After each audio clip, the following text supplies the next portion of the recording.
All right, good to be back with you. A huge football weekend is behind us. Conference championship Saturday happened. The College Football Playoff Committee has spoken, but we start with just a gut-wrenching defeat at the hands of our nemesis, the Green Bay Packers, literally minutes ago, Bobby. Now, look, before the season would have started, we would have taken 9-4 and run. 3 or 4 weeks ago, I probably still would have taken 9-4. I might have taken 9-4 during the first quarter, but I wouldn't have taken it a couple of minutes ago. The Bears, they showed me something in the second half. They're for real. The coach is for real. We just come up short. You know, the light seemed a little bright early, but they settled into it. Yeah.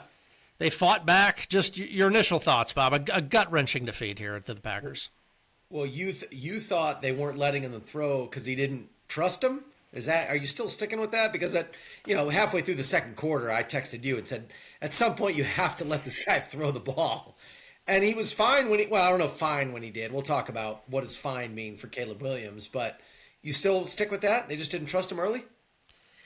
He was look, early they were throwing the ball all over the place, and I'm like, what are you doing? We're a running football team. Get back to it. He committed to it, kind of let things calm down. He clearly made some adjustments at halftime, like bringing extra tight ends in the second half, just to kind of give him some time. Because when Caleb's got time, he looks pretty good, and he had some time in the second half. They got into a rhythm. I would have bet my life they were going to go down there and score at the end. We were texting back and forth. I think they were going to go for 2. I think that's why he was draining a lot of the clock. Now, they got a little deliberate there on that one. I mean, they ran 2 plays after the 2-minute warning, and all of a sudden it was like, oh my God, there's like 30 seconds left. DJ Moore was wide open on the 4th and 1. I even think Kmet is kind of open. Caleb kind of short arms it there. To your point, do you just run it and get the first? I mean, it all comes down to execution at that. I mean, if they run it into the line and nothing happens, we're pissed at that. The play was there. The touchdown was there. They just didn't execute. Yeah, he needed to throw it about a second earlier, but is that just being too cute? Like that, is there a more violent running back in the NFL than our guy, number 25? Monange, he is incredible. He's incredible. He is as violent as they get, man. So I get it. If he throws it, he's got to throw it earlier, and then he's open because the guy comes in late. But just run it in there, get an inch. And now you've got 25 seconds to kind of do whatever you want. To your point, it'd be great to have 45 seconds. It was crazy. I looked up and I thought it was the play clock. I'm like, oh my gosh, that's the game clock. Yeah. So listen, they're for real, but there is some concern here because yes, now they're the last playoff spot. You went from 1st to 7th. And then you've got the Browns, so you better win that. And then must win next weekend. Then it's Packers, Niners, Lions, all the 3 teams that we're battling with for a playoff spot. And boy, I don't know. That was impressive. It was great to compete in Lambeau. This whole thing where every time Caleb drops back to pass, it's just a mad fire drill. It's just never like 5-step drop, plant your foot, throw it. When he does, is there a guy with a better arm in the NFL than him? I mean, that thing is an absolute cannon. But it's just always, they showed that stat of the QB pressures. He's never been sacked. And I'm like, I don't know, is that a good thing or a bad thing? Or he's just always running for his life, where I would just like to see a little bit more stability back there. It is frenetic, right? It's not Tom Brady who was calling the game, thought he did a nice job. You'd never see like him just stand back there how Brady used to, just kind of pat that ball 3 or 4 times and then just sling it to an open guy. I was impressed with the Packers front 7. I mean, good God, they were just all over him for a period of time. He had lots of time in the second half, and I thought they played much, much better. Mark, Bob, so do you come out about Tom Brady? Why do these announcers have to be outside? What was Brady wearing, by the way? That's like the biggest leather jacket and like scarf and thing over him. Yeah, I don't know why. All the window open? The coaches are in a booth. Like, just put them in a booth. They could put the speaker outside to make it sound like they're just freezing. And I like Matt LaFleur and all these coaches. They're yelling. and they got those like numb lips, like no one can make any words because their face is so cold. I don't know. I just wrote it down there. Bob's big question. Why do these announcers need to be outside? I don't understand this. It's a great question. So your theory is crowd noise? Yeah, but I think a microphone would do the same thing. I don't know. Yeah. I don't know. I have no idea. I mean, look, Bob, I could take a picture of you and make it say anything. I'm sure AI could just pump some crowd noise in there. I don't think we need to be outside. Mark, Coach Matt calls some games from his house in Jupiter. Yeah, remember during COVID where announcers didn't go to football games and they just called it from? I'm almost surprised the networks just didn't keep that up, right? Because it's got to be, think of the expense of flying these guys to a place. They probably get there on Friday. It's a couple of hotel nights. It's a couple of steak dinners with wine. Now, I don't know if Brady's got a per diem, but you're flying these guys all over the place when in reality, you and I could just call it from Milton, Georgia. It's crazy. Yeah, it's crazy. Well, I'm not driving to Milton, but yeah, I could do it from here. So, Bob, where do you stand? 9-4. Are you encouraged? Like that was a gut-wrenching loss. Are you encouraged to the fact that they went toe-to-toe with a really, really good team in a place that's tough to play? Are you discouraged because we can't quite get over the hump? And now look, 3 weeks ago we said 7 seed, we'll take it and we'll run. We're still kind of in that. Where do you stand? Encouraged that they were right in that game. And I think the Packers are really, really good. I think LaFleur is good. I think Jordan Love is good. I think that's a really, really good football team. So to go in there on the road with all the pressure, being the new kid on the block, I thought it was great.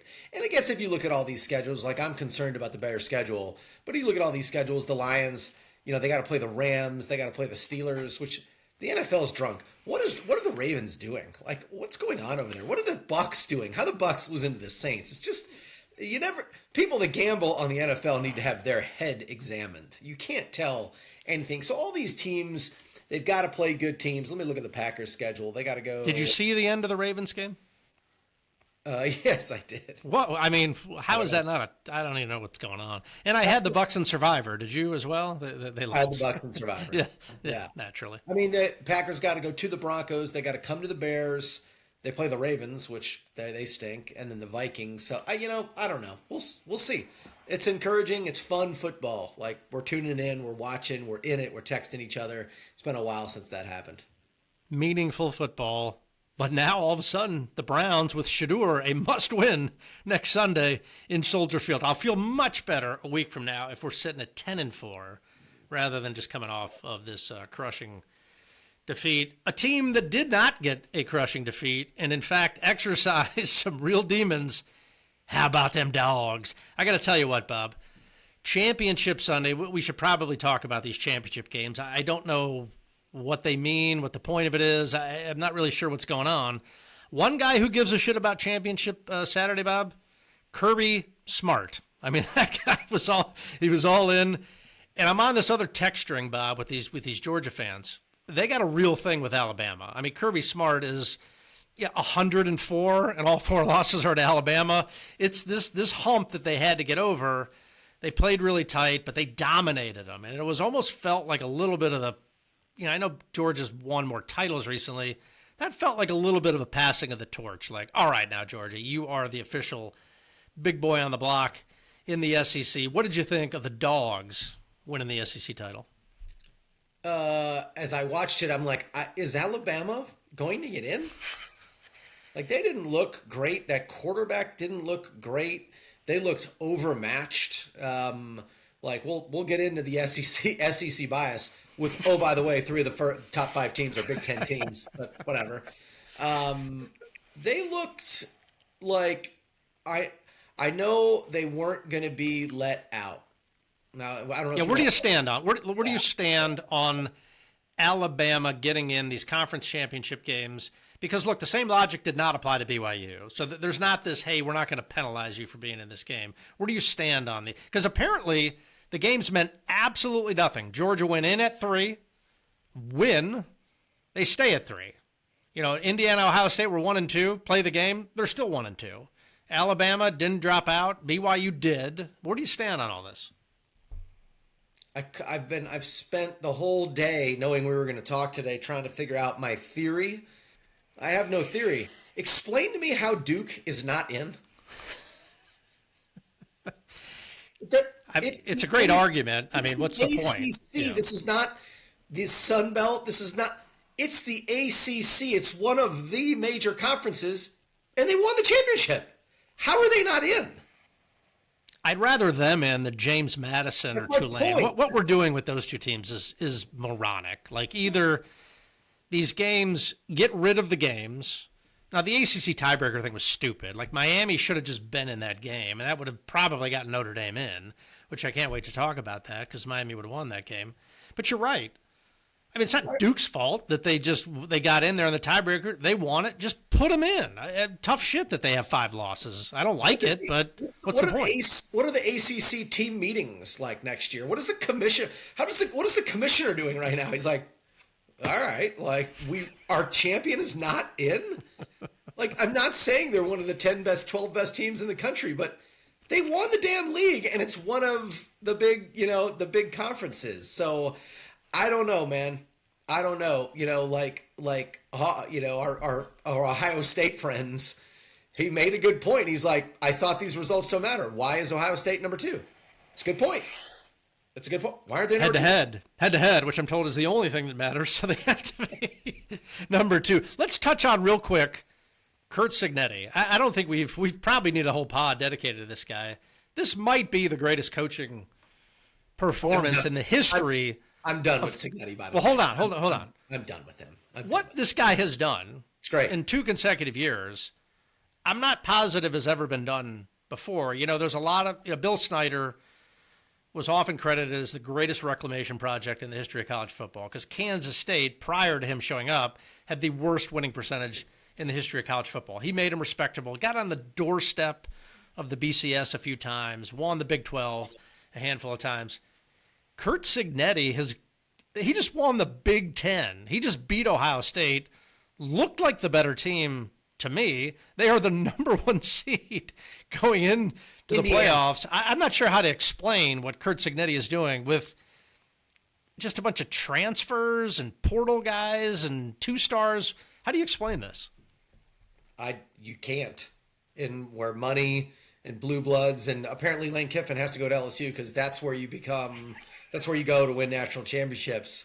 Meanwhile, this guy's doing it at Indiana, but he will be humbled someday, and I can't wait. It's like, okay, God, dude, you're on a run. It's awesome. All right, I mean, the best story of the year is when Mendoza got hurt. Mendoza came in. I didn't know that was his brother. I didn't have any idea they had a brother on the team. That was insightful. Yes, that was insightful. Yeah, it's unexplainable. Because he's got real wins. I mean, he's got real wins. That team now. We've always talked about it's like there's a certain amount of Big Ten teams that they're never going to lose to, but I always thought they should have been ahead of Ohio State going in because they had the best win. I think going into Oregon was the best win maybe of anybody. So I don't know how to explain it, Mark. Good for him, but he won't stay on top forever. No, he is. Again, he kind of reminds me of Deion, where Deion was a great story when it was Colorado, and he just started running his mouth, and you're like, all right, I just want to see you lose. Cignetti's kind of like that. Just be a little humble. I know you haven't been there before to act like you've been there before, but just be a little bit more gracious because it's a great story, but I am rooting for them just to get their doors blown off by somebody. Yeah, because because he caught lightning in a bottle with this quarterback. And then, it'll be interesting to see. They say how together they are, but did you see the Nevada coach? He goes, here's why you guys, the Nevada coach was talking at a press conference. He goes, why would anybody come to Nevada? Because you come here, I develop you, you go to $1,040,000 at Oregon. You go get $1 million at this guy. You go get the bag somewhere else. That's what those mid-major schools have come to. Like, come here and then leave us and go there because, I'd be interested to see how many of those folks transfer out, especially if they lose early, especially how big the money is going to continue to get. We'll see. So the college playoff committee has spoken about. They have. 12 teams are in. Did anything were you shocked by the results? I personally was not. I will say this. I was unaware, and I guess this is my fault, until 8 a.m. this morning that James Madison and Tulane were in. When I texted you, I'm like, wait, whoa. I missed this. I missed the bulletin that these two teams were in. I was not ready for that. prior to that, I'm like, all right, because of the way this happened and Duke winning, I'm like, nothing to worry about. Notre Dame, Miami are in there, the last two teams. Alabama's still going to be in. And then I read James Madison and Tulane for some strange reason are in. And I thought Miami would get in at that point because Notre Dame gets a lot of benefit of the doubt. They're a national team. They're the brand. So they get a lot of benefit of the doubt. But the propaganda machine that took place last week to get them out of it was really something. So I was not shocked that Miami got in. Were you shocked at any of the 12 teams that got in? Now you're saying, what is it? The top 5 ranked conference winners? Is that what it is? Is that Correct. How you knew it was? And you knew there was no way Duke was getting in. I wonder how close Duke was. I mean, Iowa was 23rd at 8-4. Is it unfathomable that at 8-5, a Duke ACC championship team would have been put over them? Like, how did you? No, it's not unfathomable. I don't know where they wound up ranked, but it was too late. Like, dude, did you see him interview Manny Diaz after the game? And they asked him, and he had to come up with something about being in the playoff, and he gave some half-assed response. He knew he was just wasting oxygen. But to your point, I would rather Duke was in. James Madison and Tulane, both of their coaches have taken other jobs. Now, I guess you could say the same thing about Ole Miss. And by the way, Florida, their current coach and their previous coach are both in the playoffs. Billy Napier's at James Madison, Summerall's at Tulane. Congratulations to the Florida Gators. Got to be the first team ever to have both of their coaches currently in the playoffs. But so did anyone shock you? Yeah, well, no, shock me, no. I still, by the time I was in church, I apologize, checking, we had to go to Lake Church. I was checking my phone while the service was going on. To right up to the point where it was announced, I still thought Notre Dame would be in over Miami. But no outrage. That's fine. If you want to go to the head-to-head matchup 6 months ago, it's fine. Whatever. Yeah, here's where I come down on it. I didn't think they were getting in. There was way too much. Every guy in ESPN was just head-to-head. And I get it. They did play. It may as well have been last year. But here's my thing on it. If you lose 2 games, you got to start politicking. You've lost the right to be pissed, just don't lose, just don't lose more than once. Because if you're sitting there at 11-1, you're in, now everyone's going to tell me how bad Notre Dame is and their schedule. But here's the reality. Miami's in for one reason, because they beat Notre Dame. Notre Dame is out for one reason, because Miami shit the bed. If Miami didn't shit the bed, they're both in. You can't have it both ways. But I'm disappointed Notre Dame is not in, because I really think they had a shot. They're the 4th Vegas, which you are our recommended expert here, 4th best odds to win the national championship. They ain't in. They're not in. But they got no one to blame but themselves. They lost 2 games. They ran the table. They didn't get any favors because a lot of the teams they played were bad, but you don't deserve to be in. Now, I don't like the look of them not playing in the bowl game. I get it. These bowl games are dumb, and I'm sure they're butthurt, and they don't want to do it. And all they're going to do is provide ratings for ESPN, which spent a week campaigning against them. But it's a poor look. Just go play the game. I mean, 500 kids are going to opt out. But these bowl games, they probably just need to get rid of them. Because did you see that text Tony just sent out? 37 5-7 teams are now eligible. They're like, we're good. Kids are gone.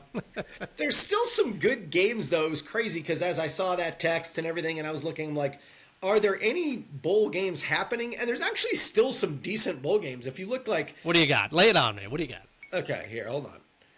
Georgia Tech, BYU. Now, I don't have a huge interest in that game, but that's 12-22. I mean, those. You know what it's better than, Bob? It's better than James Madison at Oregon. You know what else it's better than? It's better than Tulane at Ole Miss, which, oh, by the way, happened already. And Ole Miss destroyed them. I'm not really sure what we're doing, but Michigan, Texas in the Citrus Bowl. It's a good game. Yeah. Iowa, Vanderbilt. Again, that's I don't know if I'm setting my DVR for that one, but that's still a good game. Nebraska, Utah. So there's actually Illinois, Tennessee. Like Josh Heupel's out there coaching them up. Virginia, Missouri. So there are some people. Penn State, Clemson is an actual game that's happening. Which That's great. that was at the beginning of the year. You'd be like, "Oh, is that the national championship game?" No, it is the Bad Boys Mowers Pinstripe Bowl. Wow, Penn State Clemson. That's incredible. Hey, kudos to Penn State. Made a bowl game. How about that? Made a bowl game, and it seems like they made a good hire. I guess this guy is pretty good, but who knows? I don't know. Who knows? Yeah. Who knows? The best option was James Franklin, quite honestly. So, do we want to talk about Lane Kiffin again? Sure, why not? And then I want to get your thoughts on this playoff. But yeah, Lane Kiffin, what do you got for me? So we always talk about leverage, and you never have it. If LSU couldn't get Lane Kiffin, who are they getting? And anybody they could have got would be a total disappointment. Who would they have got if they didn't get Lane Kiffin? Summerall was probably the next guy, correct? Yeah. Summerall would have waited until next Thanksgiving to get that job. Correct. Whatever you want. I just still can't believe that Ole Miss is hosting a playoff game, which I wonder what the odds are of LSU hosting a playoff game in the next 5 years. I don't know if you can even get that on FanDuel. I mean, I don't know. Is it even money? What do you think it is? I mean, look, if I would say the odds are, he'll be fired if not, that he would be hosting a playoff game. Okay.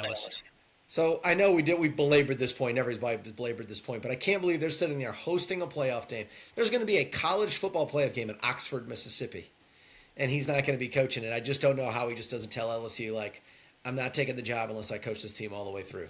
I still can't believe that, and I haven't heard a reason or reasoning that makes me feel any better about it. So that's it.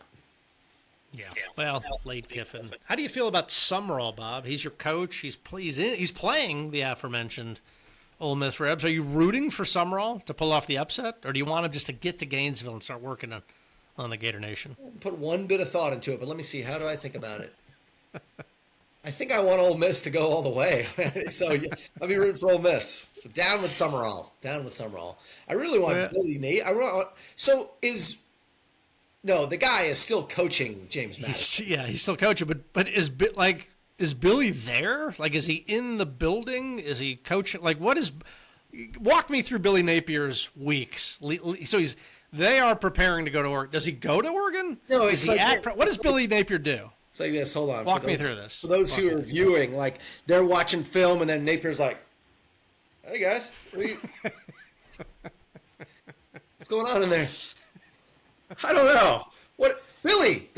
Billy? Come in here. Come in. Do they invite him in, have a couple pops, and watch film? What do they do? I don't know how that works. I have no idea how that works. How does that work? And whoever's taking over, I don't know who took over Tulane, but what is that guy doing? And is Summerall, is he calling recruits at Florida? Like, how does this work? I'm not really positive. So James Madison is playing for a national championship. Correct. And wasted no time in hiring Billy Napier. Couldn't hire him fast enough. Is that going to work? Does that ever work? I'm sure it'll work at James Madison. I mean, Billy Napier can coach at that level. Like he'll win 10, 11 games, right? In the whatever that is, the Sun Belt. My thing, the guy from James Madison is going to UCLA. He's got no shot of making the playoffs at UCLA. Better job? I don't think so. Well, he's moving across the country. His taxes just went through the roof, but he is in L.A.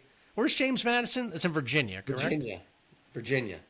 Don't you know a Duke? Didn't you used to hang out with a guy in Jacksonville? A guy went to James Madison? Nick James. Yes, that's exactly. How do you remember that? Nick James. And Netro. I think Netro went to JMU too. Or maybe, I don't know. Who knows? But yeah, they're there. But now they got Billy Napier. Couldn't wait to hire him. They jumped on him. All right, Bobby, the playoffs. Do you take the top 4 seeds or the field? Let's just start right there. So that would be Texas Tech, Mark, Dogs, I would imagine Ohio State, and Indiana. You're going to narrow it down, right? Yes, take the 4. Yes, take the 4. So you think you got the winner coming out of those 4? The bigger question is, do you take Georgia and Ohio State or the field? That's the question. Man, Indiana I thought they were going to get run out of the building. Now look, to the point we've talked about, and Signetti said this. He goes, the goal was to get it to be a tight game in the fourth quarter, which Ohio State hadn't been in, and they nutted up. I mean, they had 2 possessions inside the 20 in the fourth quarter, botched a QB sneak, and shanked a Pat McAfee field goal for $100,000, and came away with no points. They look tight, and I mean, I think that's the whole UNLV theory that we had. Like, hey, get them in a game, and they didn't look great. They've got the better dudes. So I think I would take Georgia, Ohio State. I think that whoever comes out of that, I think I would put as the favorite. Would you? Yeah, I would take them. I think it's a bummer that they're on the same side. I get it. Indiana, I guess, earned it. Apparently, their conference championship means something. The others do not. But yeah, I would take Georgia and Ohio State versus the field, and would bet a significant amount of money on it. Or meaning, I think I'm very confident in that bet. I would agree. Of the teams playing in the first round, do you like it even to make a run? I mean, you've got the U. I want the U versus Ohio State just for the sheer comedy of it. Texas A&M was undefeated throughout most of the year. Alabama, Oklahoma, another rematch. To your point, I thought Alabama looked really atrocious. Oklahoma has no offense. That game will be 10-7. I'm not really sure what's going on there. Ole Miss, I mean, look, maybe they get hot. Maybe it's us against the world. They maybe get a little jolt of it. But we've seen Georgia Ole Miss before. That was with Lane Kiffin. Now it'll be without him. Oregon, and I can't wait to get into the bias thing. They're 5th in the country, beat no one, but they're 5th. Bob, do you like anybody out of that first round to make a run? Well, I will make an admission here is, how much Texas Tech football did you watch this year? Well, so I watched them, both BYU games. The BYU game was a game day event at noon prior to Georgia playing somebody, and then this was the kickoff to the championship weekend. They look pretty good. I don't know. They did lose to Arizona State. Big 12 is not great. Hard to say. I don't really know what to expect. Did they play the Citronauts? Did they play the Citronauts at all? Yeah, and I think they destroyed them. Yeah, I think UCF was not good. Yeah, so that's the only thing I would say. Oregon's favored by 21 points. How about that? A college football championship game with a 21-point spread, and then they get Texas Tech. That is not on that's on a neutral field. So you say, okay, if Oregon can sneak by the James Madison Dukes, you would think they would have an advantage of Texas Tech, but I would admittedly didn't watch a lot of Texas Tech football, where I've seen a lot of Indiana, a lot of Georgia, and a lot of Ohio State. So that's what I would say. Correct. So you got nobody on. You're more bullish on the top 4 seeds. Nobody kind of making a run. The U. God, I hope they lose, and I hope they lose really badly. I don't like DJ Johnny G. I love DJ Johnny G, but I am so tired of his Miami takes. So just it's like one sentence is the victim, the next one is we're the greatest program of all time. It's nauseating, to be honest with you. Yeah, I do think. Look, real quick before we get into the bias section of this. They were talking about it on game day today, or the countdown thing. They keep tweaking this thing. And I think clearly what's going to happen out of here is the G5 auto qualifier is going to go away, as is the top 5 ranked conference champions going to go away. Because everyone realizes that Tulane and James Madison do not belong in this thing. This is a farce, right? Look, I'm all for the small guy. UCF, 2017 national champions, was a small guy, right? Like, they were in the American at that point. It was like, hey, give us a chance. Give us a chance to go play. This is a farce. Like, this is just not appropriate when you've got all these teams. I think they just need to take it to 16. I'll admit I was wrong. When they went from 4 to 12, I'm like, what are we doing? There's not 12 teams that are worth it. Clearly there are, because you've left out some teams here.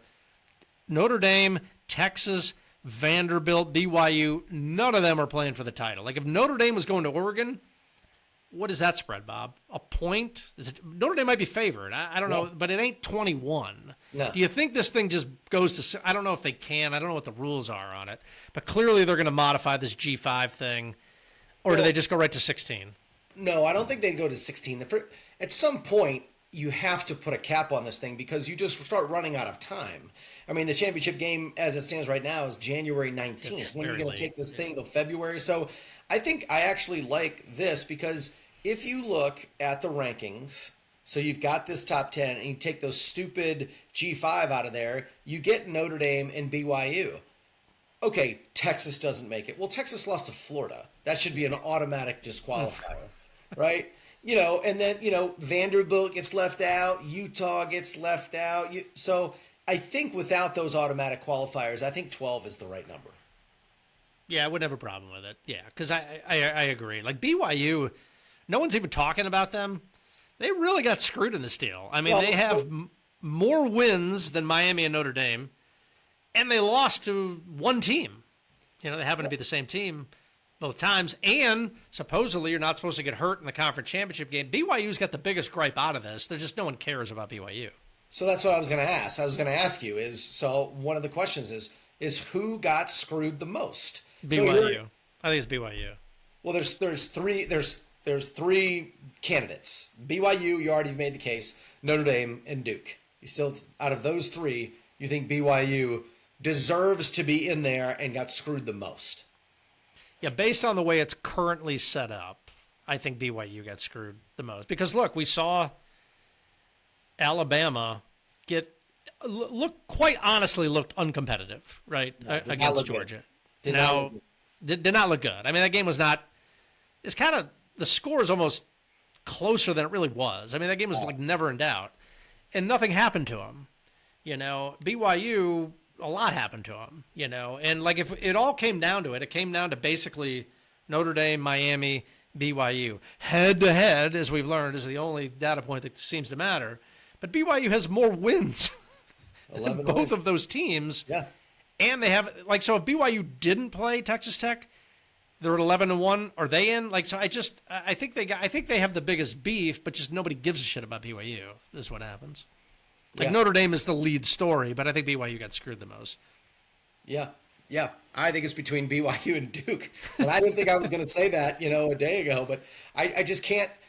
Give me the right explanation as to why Duke's not in there. I don't understand what the right explanation is. They're not. No, and I didn't even think of it till you texted it. I'm like, you're right. I would actually be fine with it because it's a farce to put Duke in. You know what? They won a Power 4 league where the tiebreaker's dumb. They were dumb, but they got in there. They won it. They should be in versus James Madison. Now, they might still be a 20-point underdog, but doesn't matter. Them's the rules, that's just the way it goes. Like they won the conference championship game. How were they not in? I don't understand how they're not in. And you had a great text too. Somebody's like, I think they're just trying to make Notre Dame join a conference. The ACC, that winner didn't make it. What is the point? Yes. What is the point? BYU, they may join a conference. How'd that help them? Like this conference thing, it doesn't make any sense. Duke won the ACC. Won the ACC. You're not in. Yeah, this is not the Horizon. It's the ACC. It's the ACC. Yeah, it's just I'll do a quick plug for college basketball. We don't ever talk about it. We don't get a lot of run. You're the only guy that brings it up in the form of Tennessee Tech. But you know what you get in college basketball? Every time I look up, Florida's playing Duke.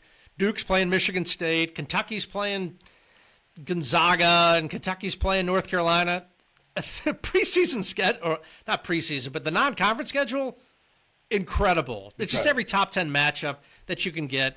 And then you get to the tournament. They let all these teams in. There's a debate about, who's the 9 seed, but no one really gives a shit because they can't win it. And then they play it, and it's great. College basketball seems to have figured this thing out. The regular season is enormous with all these matchups. Nobody's afraid to play anybody because you're going to let all these teams in. The tournament's great. It's good, but no one cares. Right? Everybody cares about college football. They've got to figure this thing out with this playoff. Well, to your point, maybe 16 teams helps that. But again, I just don't know who you're letting in that shouldn't have been let in on this 12-team playoff. Yeah, win games. That's like I knew Notre Dame wasn't getting in. I'm disappointed because I want to see this Love guy play more, and I think this team had a real chance. Just don't lose twice, and you don't have to worry about it. So, pound sand to the Irish. We're going to close my favorite topic, SEC bias, the hatred. ESPN is in cahoots with the SEC. Now, mind you, 3 of the top 5 seeds are with the Big Ten. No one's reporting on that. Could you imagine if the SEC had the top 2 seeds and 3 of the top 5? What would the verbiage be over this, Bob? The SEC bias. Well, do you think there is an SEC bias, Mark? Let me ask you that. Yes, but I think it's deserved. So look, I've kind of come all over the map on this thing. I had back in the BCS days when it was 2 teams and LSU would play Alabama. I'd be like, come on, like, like what are we doing here? Like it's Florida v. Alabama for the title. Like, what are we doing? That was 2 teams. I am a new SEC guy, Bob, as you know, with the Dogs. It is without a doubt the best conference. To me, it's not comparable. The reason people get the argument wrong, and they always take it from the angle of, well, let's look at Ohio State playing Texas A&M schedule. That's not the argument. Ohio State is dominant in the Big Ten, in the ACC, in the Big 12, in the SEC. That's not the argument. The argument would be if LSU or Florida played Ohio State's schedule, you know what they're not doing? They're not firing their coach, and they're probably in the playoffs, right? Like if Florida played Ohio State's schedule, they're 9-3. You know, they're in the discussion. LSU is 10-2. Like that's the difference. Caleb Downs, Bob, did you see his interview this week? No. So Caleb Downs went to Alabama, transferred to Ohio State. When asked the difference between the conferences, he says, the SEC is really hard week in and week out. In the Big Ten, you got like 3 or 4 games. So this is coming from a guy on the field. So don't take it from me, just some idiot watching these games. Is there an SEC bias? Yes. They do favor the SEC teams. They rank them higher in the preseason. When you talk about Tennessee at 8-4, they are looked at different than Iowa's 8-4. I get all that. There are more, better, deeper teams in the SEC. Alabama benefited from it. Like if that's Michigan State, they probably don't get in. But Alabama's got the name on the front of the jersey, and they are the standard bearer of the sport for 100 years, so they get the benefit of the doubt. Is there SEC bias? Yes, but I think it's earned. What do you think? I couldn't have said it better myself. You just look at some of these schedules, and there's a lot of cross-pollination here between the.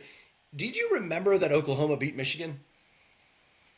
Yes, very early in the year. Yeah, very early. Yeah. Yeah, second week of the year, but I think you hit it right on the head there. I think even before Alabama lost to Oklahoma, we had the conversation, maybe on a pod or maybe between us. It's like the difference is Ohio State's got to go play, Rutgers this week. Alabama's got to go to Oklahoma, a game they could probably lose, or they could definitely lose, and they lose.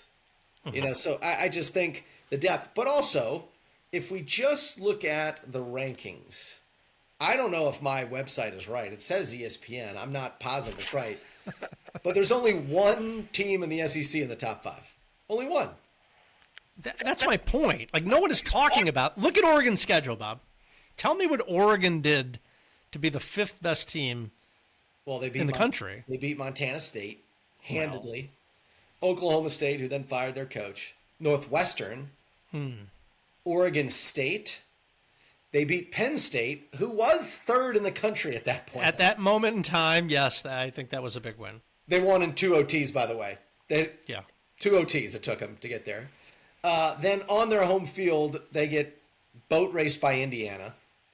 Then they come back and they get Rutgers. They beat Wisconsin. They beat Iowa by 2. They beat Minnesota. They beat USC. That's a good win. Washington, and now they got the Dukes of James Madison.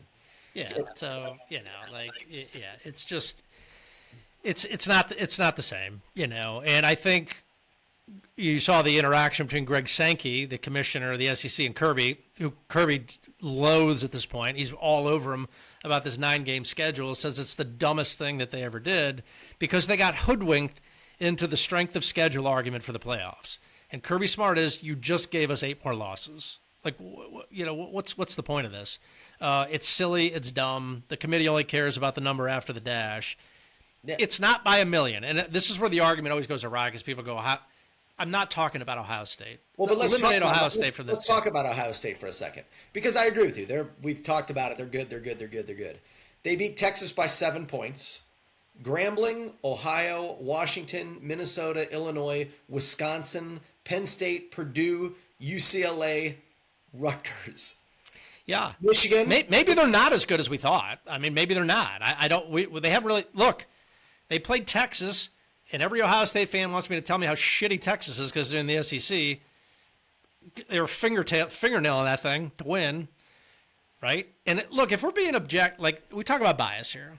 Now, I think so. Georgia is 12-1, SEC champion. They are ranked behind a team that's 12-1 that lost the Big Ten.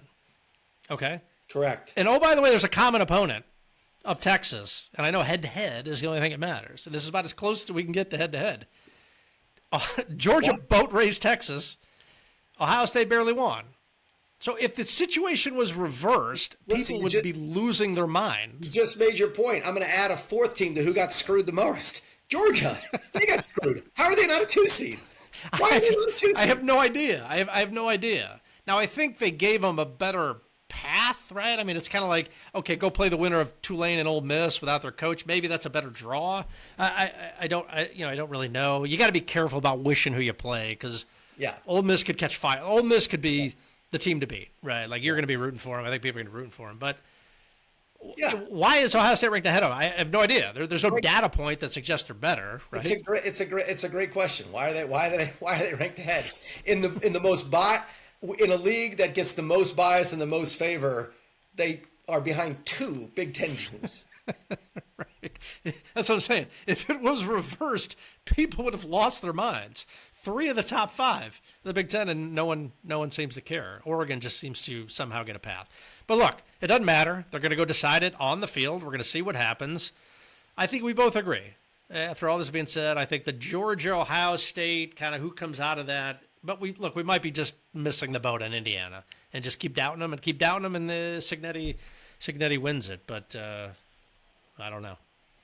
I know that, Tennessee Tech in the state of Georgia again, just absolutely hammered the University of West Georgia. Hammered. Yeah. Did you go? Were you there? I was there. It was courtside. What is that, the Wolves? The West Georgia Wolves? Where is West Georgia, Bobby? Carrollton. I was courtside, Mark. Now, it's a general admission ticket, and you just kind of walk wherever you want to walk. There was about 40 people. Is that a high school gym? It's a way too big of a gym. It's not as big as the Mitchell Center down in South Alabama, but it's way too big of a gym. And the West Georgia fans were not really into it because we were just shellacking their ass. So it's a good win. Where does Tennessee Tech sit, Bobby, as we enter into basketball season? They are 4-6 right now, but they play a team that's not. I don't think is in the. I don't think they're in the NCAA. It might be a high school team next, but then we're right into league play. We're good, man. We're good. We got size at the guard spot, and if we can shoot it like we did it versus the Wolves, we'll be fine. Wings up. I love it. Wings up. I love it. Well, look, it's a somber day, Bobby. The Bears, valiant effort, just came up a little bit short. The Irish are not in the playoffs, but look, you can't lose. How about them dogs? I still got them dogs, Bobby, and I said it to you in a text. I want to say it here in public record. Funnest football season of my life. It's been a blast watching this team. It's really fun to root for a team that's like really good, right? Like it's just like they really compete. They're really good. They seem really well coached. Look, it's easy to like a guy because they win, but Kirby Smart, I feel like he's got a lot of really good quotes and anecdotes. And look, he's the one guy that wants to play these games. Like the SEC like means something to him. He's scrappy, he's dirty, he's nasty, seems to really love it. And I'll say this, watching a game with your daughter who's never watched football in her life, I find myself, it's a lot of pressure. Like I want him to win so bad just so she's happy.